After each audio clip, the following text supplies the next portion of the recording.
Committee. We're going to go ahead and start with the 2567. And so I will turn it over to Senator Baumgartner. Thank you so much, Madam Chair. I want us to revisit, it would be the Section 8 component with regard to the substitute for House Bill 2512. And so we have had discussion not only in this conference committee, we've received all kinds of wonderful texts from people that are very interested and supportive, and have also voiced concerns with regard to that needs assessment component. And so the question was the Senate going to stick with just level 1 or go with the House position of level 1 and 2?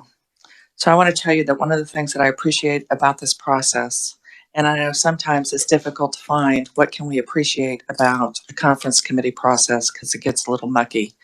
Unfortunately, we've not been doing it in the middle of the night, so we've had the daylight to work through things, and I think we have clearer heads.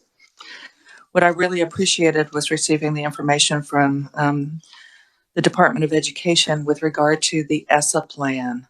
So that's the plan that the state turns in, not the legislature, but the State Board of Education and the school and the Department of Education turns into the federal government. And we understand that the ESSA plan is aspirational, but the ESSA plan says that by the year 2030, that levels 3 and 4 will be proficient in those areas that are assessed. So I think those of you that have attended the Senate committee meetings that have worked with me on issues before, I tend to be kind of linear sequential, and I'm always looking for the data. And in working with my vice chair, we looked at that data. So if in fact the aspiration for the state of Kansas is that kids are going to be at either level 3 or level 4 in proficiency for the areas that are assessed by 2030, what I did is I just started counting backwards. So if we look at this next year, fiscal year 2023, the first level of students that we'll be assessing will be third graders. And I started counting forward. And by 2030, that third grade cohort will be in 10th grade, which is going to be that last grade level that is assessed. What we are looking for, what our aspiration as a state, as indicated to the United States federal government, is our plan is that kids, when they are assessed in 2030, that cohort will be at level 3 or 4. So it is important to us that we maintain and we start this next year with that third grade class. And we're going to identify and we're going to work with those kids that are at level, that test out to be at level 1 and 2. That is the only way. If we continue to evaluate cohorts, not just this year's third grade class, next year's third grade class, each third grade class, we're talking about the individual cohort. So every single year we need to be tracking how that cohort is progressing. It is our goal that by 2030, that original cohort of next year's third grade kids, they will all be at that level 3 and 4. But the only way we're going to do that is if we continue to put additional efforts toward kids that are assessed at level 1 and 2. So from that standpoint, if again, we as a legislature, we don't dictate what goes in the ESSA plan. That's not our role. But if we're going to be supportive of that plan, supportive of our school districts and our teachers and the special programs that we're going to advocate for, then we need to go and abide by what was submitted to the federal government. So at this point, we are willing to accept the House's position of level 1 and 2. So I hope for those of you that are hearing this and are perhaps a little disappointed that the Senate has broadened it, it really is based at looking at, we have to have the legislature, the Department of Education, and our nearly 300 school districts, they all need to understand what is our goal. And with that ESSA aspiration, that's our goal. That's our goal, is that those kids by 2030 will be at level 3 and 4. So as long as we keep that focus, then the things that we are doing, those building assessments, the district assessments, the way in which boards and administration build that budget, it isn't just to move a kid from one grade to the next, but it's that we move them forward with that additional learning and that we continue to acknowledge that we have many tools in the toolbox. We have the state assessments. That is not a one shot per year, because the University of Kansas that develops that assessment allows every school district to have 3 and 4 practice assessments to use for free. We learned this summer that Wichita School District was just for the first time starting to use those free assessments. We want every school district to use those free assessments, because that means every time we start a school year, you give that first free assessment and you know there's that quick snapshot of where every child is. And you move toward that. And you can do that incrementally every quarter. But we have other opportunities for assessment. By the time they're in high school, they've got the pre-ACT test to take. They've got the ACT, the work keys. There are all kinds of different ways to determine where children are and how to pinpoint and help them. Now, I apologize for the younger folks in the room that really don't know much about No Child Left Behind, but I was teaching when No Child Left Behind was implemented. And I will tell you that our school district and our high school, our focus was making sure children were prepared for that assessment. The problem was, in No Child Left Behind, we were comparing this year's cohort to the year prior's cohort, which is a different group of kids.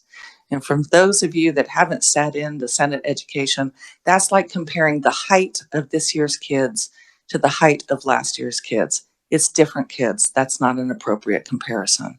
So we're going to stick with the 1 and 2.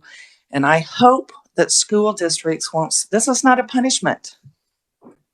It is to help you make sure that we are all working together for that stated goal, and that is to move kids into level 3 and 4. For some kids, they're already there, and they'll continue to be there. Other kids might be in level 3 and 4, but as they transition from elementary to middle, or as issues come up in the family, an illness of a parent, there are all kinds of different things that impact children's learning. And we know that school districts are going to work to help solve what is the issue that might be a stumbling block for a child. So it's important for us to acknowledge this is where the child is here and now, and how do we help them move forward the best that we can. And so, Madam Chair, that's why we are willing to broaden what was the Senate position. And again, it's based on what has happened across the street.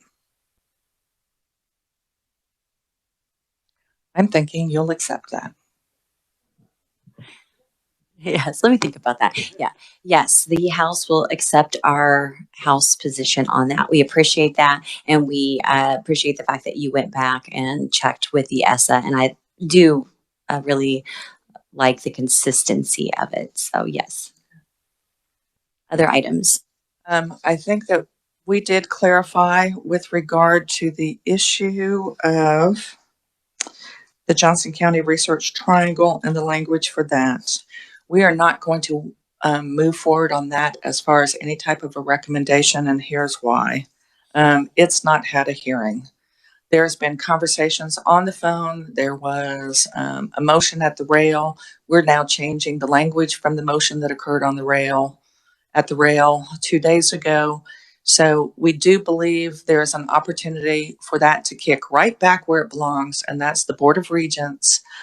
It would allow, as our ranking minority has indicated, that oversight committee will have their meeting in April. So it's my hope, Madam Chair, that the Board of Regents will come up with language. They will be working so that by April, the board would have that language, they could have that approval, and that is something that could be addressed when we come back veto session in, help me with the language, would it be an omnibus cleanup bill?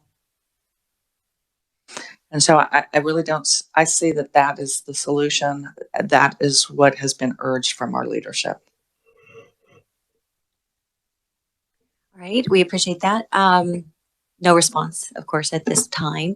Do you have any items or any decision on the math virtual school program? We would very much like to move forward with a request that it be from the Spark funding, that it be for 2 years, that it be for the $6 million so that we can, that would be that negotiating standpoint with the RFP.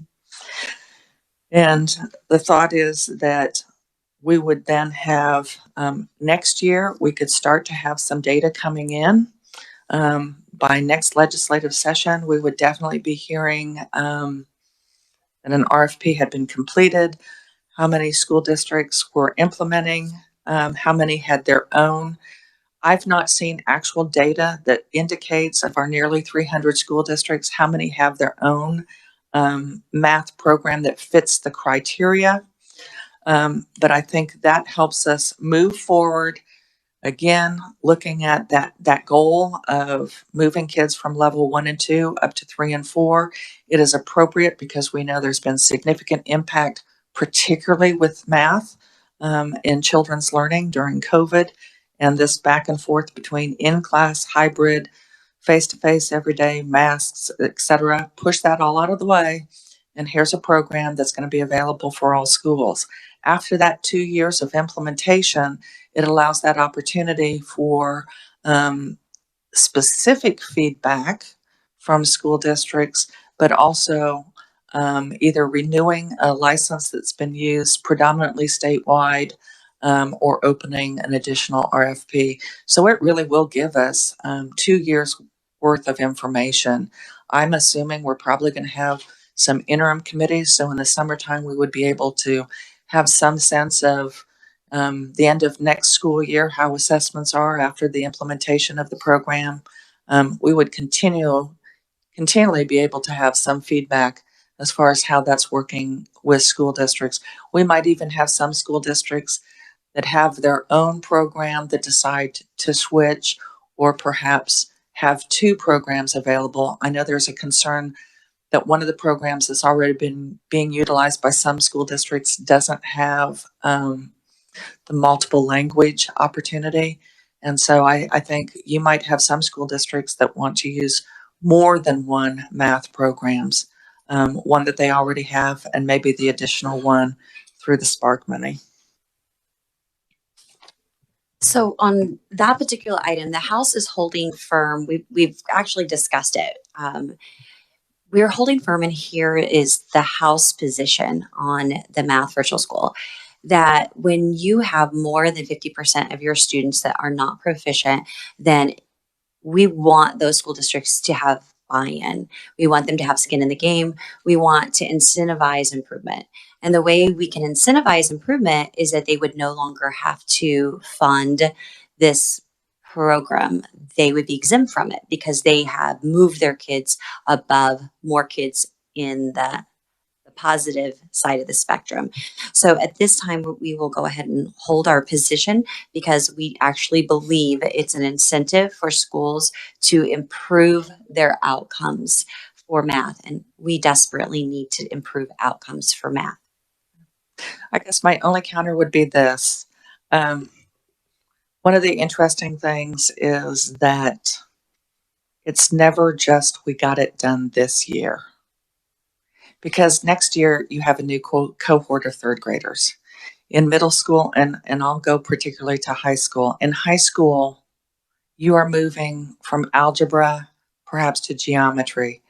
And I will tell you, I was pretty solid when it came to algebra. Geometry, not as much. It took more effort for me in a classroom. I know that's true for our students. So I see that we're always going to be dealing with kids bopping in and out of that level 1, 2, and 3, 4. We also every year will have new kids coming in because we always have a new cohort of third graders. So it's always going to be a continuum of this learning process. So I guess I look at it that we know that the Spark money is available here and now. And perhaps I'd like to see that funding that they wouldn't be kicking in. You can look at it a carrot. I see it's a carrot, but it's the carrot's got a stick on the other end of the tether. And so I'd rather see us get something moving, available absolutely to every school district across the state of Kansas, have it paid for by ESSER funds. And the other thing that I look at is this commitment. I think we're in a better bargaining situation if we want that RFP to be a 2-year RFP, a 2-year decision as opposed to a 1-year decision. I don't want us to be in a situation where this state is changing programs every year. I don't think that's helpful to teachers, to administrators, but more importantly, I don't think it's helpful to our kids. Committee members, did you want to add to that? No? Senator Sykes? I would just be in agreement, putting in something for 2 years, and if the funds are available, I think this is a better way to make sure that those students are receiving the services that they need. I definitely do see that the plan that you have built in, where there is that responsibility of school districts after the 2 years to chip in. And so I'm not saying throw it out with the bathwater. I'm saying that's perhaps more appropriate for next year once we've got this rolling.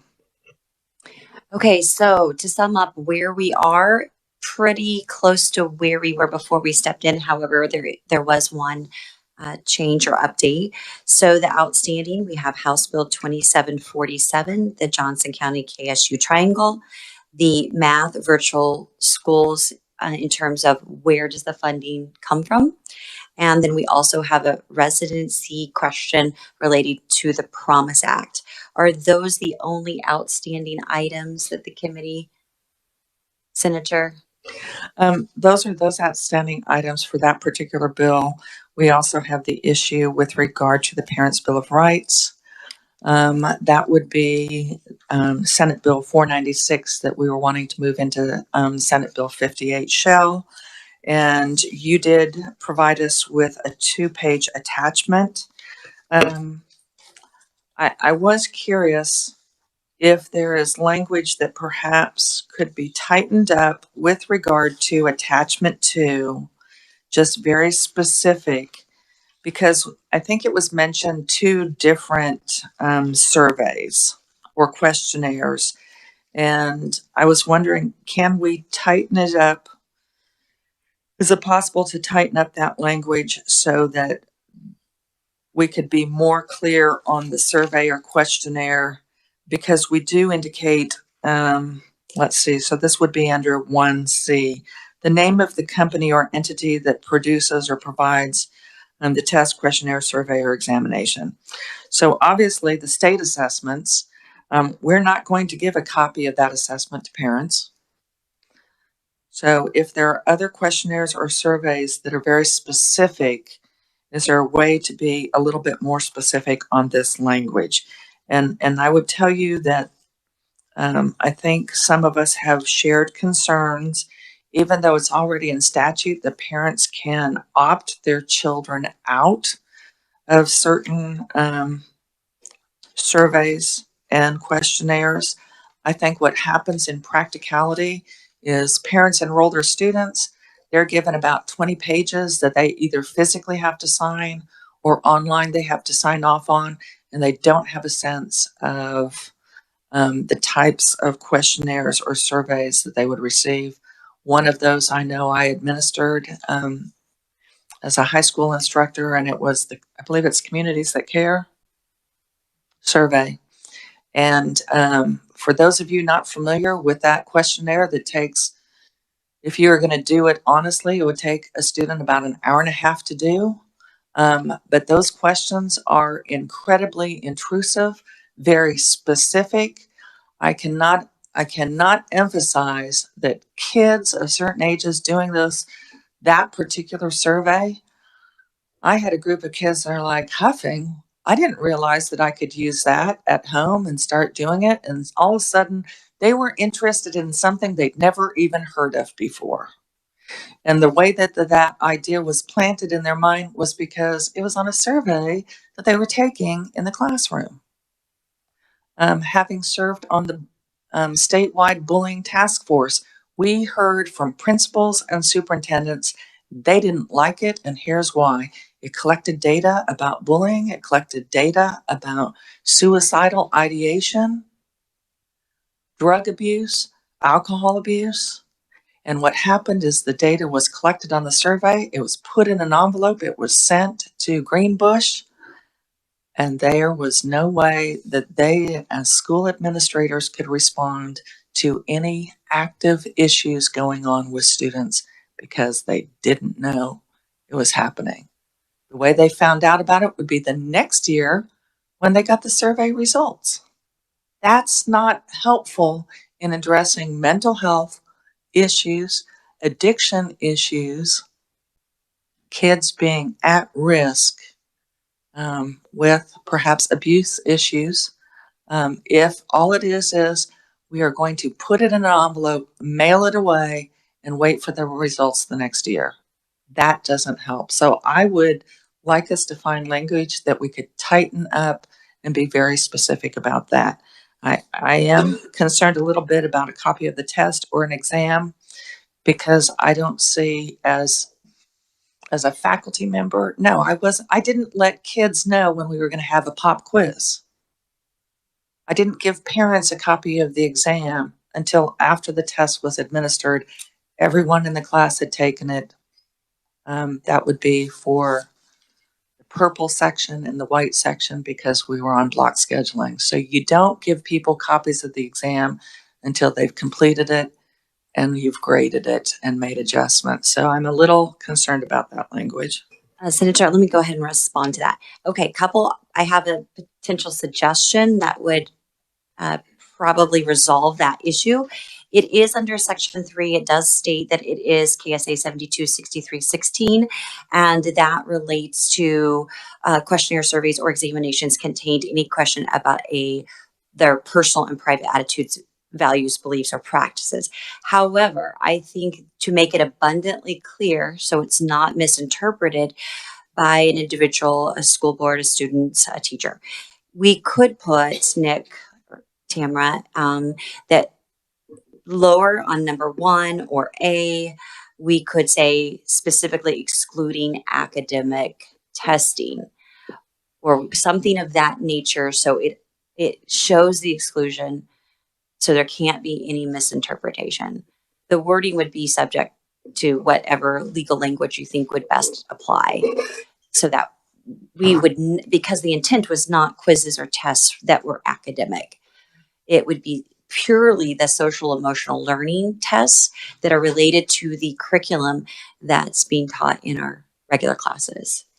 Would that, Senator, potentially alleviate some of your concerns? Yes, somewhat, but I am a little bit concerned again when I see Section C, and that's where I think the confusion is because it's the name of the company or entity that produces or provides a test, questionnaire, survey, or exam. So Non-academic. that says to me it's something coming from the outside. So I think I'd rather have us name names and be really specific about any test that's coming from the outside. So, for example, if they're doing Kansas Communities That Cares, that's listed. If it's something from another entity, whether it's the CDC or Greenbush okay. And do we need to put in that section non-academic as well, or would that? Madam Chair, I think rather than that being C, I think that needs to be the nexus of this particular attachment or this amendment. I think if what we're really talking about is surveys or questionnaires that are coming from outside, they're coming from outside. So I'm not talking about ACT, pre-ACT, or anything like that. I'm talking about exactly what you said, where they're wanting to know information very specific about personal and private attitudes, values, beliefs, or practices that's coming from the outside. I think that needs to be made abundantly clear. And that if it's coming from the outside, parents will be informed, they'll get a copy of it, and they will sign an opt-in or an opt-out.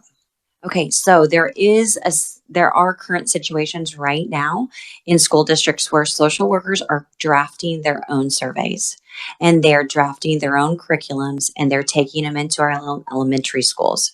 So I don't know if we would want to exclude those in-house surveys that are created. I do agree, most of them are outside.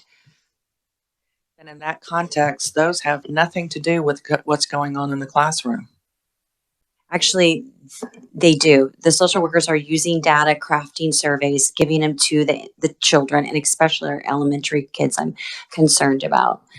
And they're using that data and they're using it and attaching it with the students, and they're put into groups such as grit group or groups that relate to anxiety, and that follows them from year to year. So we want parents to be aware of those types of surveys that may be adapted, changed, modified, or created by individuals working inside the school district. And right now, we have one school district that has as many as 30 to 32 social workers in elementary schools alone that go into the classroom and are teaching, and by the way, are not licensed.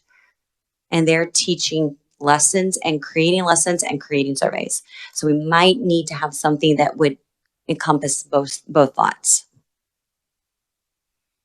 Madam Chair, I think we want to talk about that a little bit on our end. I would agree in the context in a classroom, with the exception of what is a certified substitute. But instruction should not occur in the classroom unless it's someone that is licensed to teach in the classroom.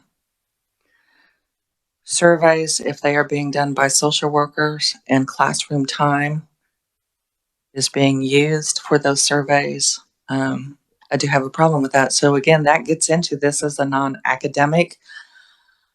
I understand with social and emotional, we are saying that that is going to be something that the State Board of Education has adopted. The other thing we might note as you're talking in your group is that by specifying social emotional learning, it wouldn't be helpful because the name is vastly changing from state to state. So we don't want to identify it by name. Yes. So we just want to be sure it's those non-academic tests and maybe reconfiguring it. So to your point that the company name is associated with that, the test. So just for some clarification, my children, when they were in elementary school, we moved in the middle of the school year. So they had social workers and they did a lot of the social and emotional learning. It was very helpful at that time, transitioning in the middle of a school year to a completely different school district. So my question, I guess, Madam Chair, is, in situations like that where students are going in and they're in the counseling, it could be in classroom, but they're being pulled out. And are those surveys that you're asking that have to be available? All surveys, because if you're new in a school district, I think that would be even more important that parents are informed, the surveys provided to them. I believe that a call can be used. For example, if there's an immediate need, they can approve it by a phone call, and then they can follow it up with an email or sending it. Yes, because that's the last thing we want to do is surprise a family that moves into a district with a survey that they're not aware of, they don't understand, and they don't know the scope. That also can follow their child in their file. If I may, I think this is a double-edged sword because yes, we are catching some things where we don't want to teach students how to harm themselves, things like that. But we also, I think, are putting ourselves at a disadvantage where if a family is moving, maybe they have abuse situations at home and they're trying to get away from a school district where those problems have been seen. And now we're moving to a new district. Parents are trying to isolate the kids. And I feel like we could be putting a section of our population of students at a disadvantage because now parents are saying, I don't want you talking to my child, where that child, this may be the only place they feel comfortable trying to bring out some issues where they don't feel safe at home. So I would just remind the committee that our teachers, counselors, administrators, healthcare workers are mandatory reporters of abuse if they see any sign of abuse. Now, in the instance where a child go, they do not need a survey to go talk to an adult, to have a relationship with adults, to feel safe, to feel cared for. And this doesn't prohibit that. We have got to allow the parents the opportunity to know what's happening to their kids. And if there is something that you are, such as you have mentioned, then that certainly is going to be addressed in another way, but we have to give the parents the right. And they do have that right. It is their children. So I think from our perspective, we want parents to have the right. And I agree, parents have the right, but we are, with this legislation, I think, tying the hands, and teachers will not feel that they are able to have those discussions or even bring up something that could be helpful where there's maybe a possibility that they think something is happening and maybe there are some issues. I mean, I look at Happy Bear and things like this, which are used very successfully in our schools.